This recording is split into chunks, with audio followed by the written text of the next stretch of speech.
Hi, this is Mike Fry, and you are listening to the We Fucking Told You So podcast. Today is April 12, 2025, and today's installment is the USA has officially reached the concentration camps stage of resurrecting Hitler's playbook. That's not hyperbole, it's actually happening.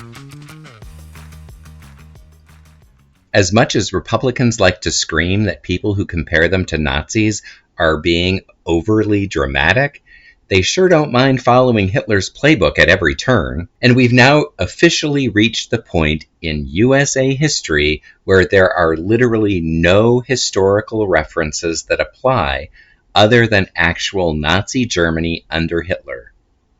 3 of today's top news stories prove that beyond any reasonable doubt. Stick with us. This could get a little bumpy.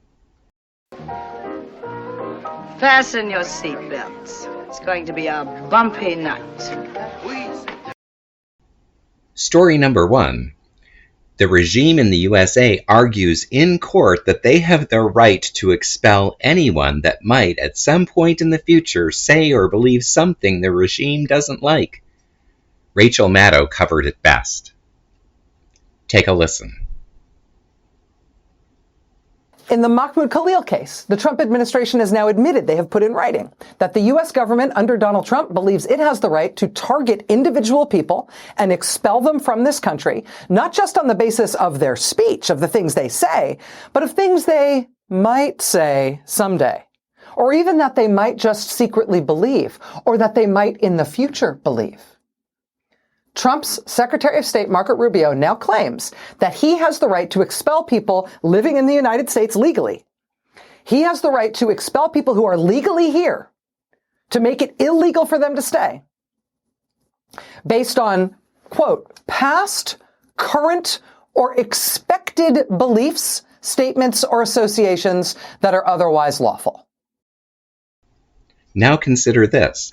The USA has already sent hundreds of people to the notorious CCOT prison in El Salvador, a facility that houses 40,000 captives, is widely known for engaging in starvation, beatings, and torture, and to even promote violence among the captives against each other.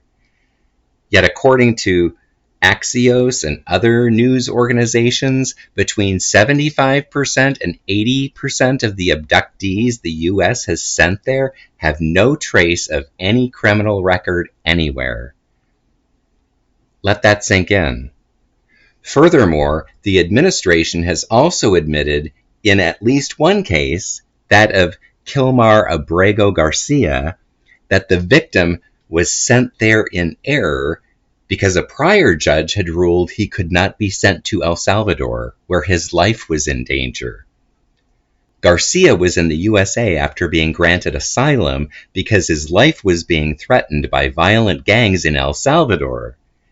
He proved this in court, which is why there was a court order for the USA to not send him to El Salvador.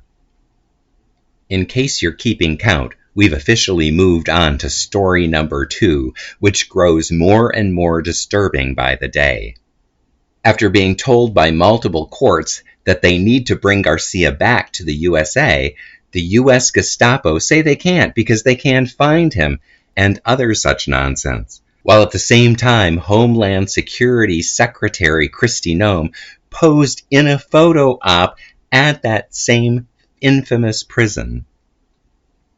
Meanwhile, most of the press in the USA continues to ignore the very real possibility that Garcia is no longer even alive, and that is the real reason the USA can't get him back, even though that explanation makes a heck of a lot more sense than anything coming out of the mouths of Hitler 2.0's team. So to summarize before moving on to story number 3, the US government is officially saying in court that they can expel anyone to this concentration camp where they may or may not survive for reasons that they've made up in their heads and with no due process of law, and the U.S. Constitution and the courts be damned. Lest there is anyone out there being a total and complete asshole thinking, well, no big deal, I'm a white U.S. citizen, that will never happen to me, we'll move on to story number 3.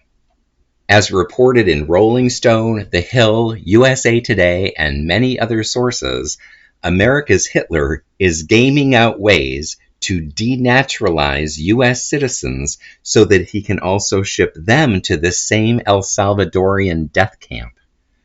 If you can't see that we've officially reached the concentration camps phase of our version of Nazism, then you are trying hard to stay in a state of denial. There is literally no other historical comparison available. It is what it is.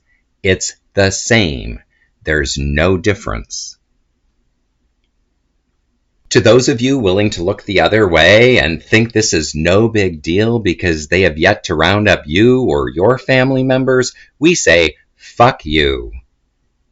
You are unworthy of the dignity and respect that you refuse to show other people.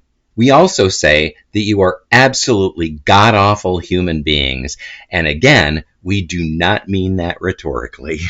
We mean it verifiably, rationally, and objectively. We mean that you are totally and utterly lacking in the human characteristics that societies across the globe agree make a good human: compassion, empathy, honesty, and kindness. If you don't care when it happens to others but will scream your bloody head off if it happens to you and yours, then you lack all of the things that make good people who they are.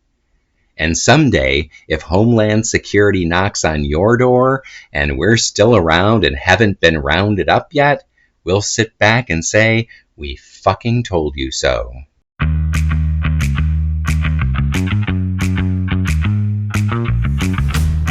You have been listening to the We Fucking Told You So podcast. Please like and subscribe and share on your social media. Thanks for listening.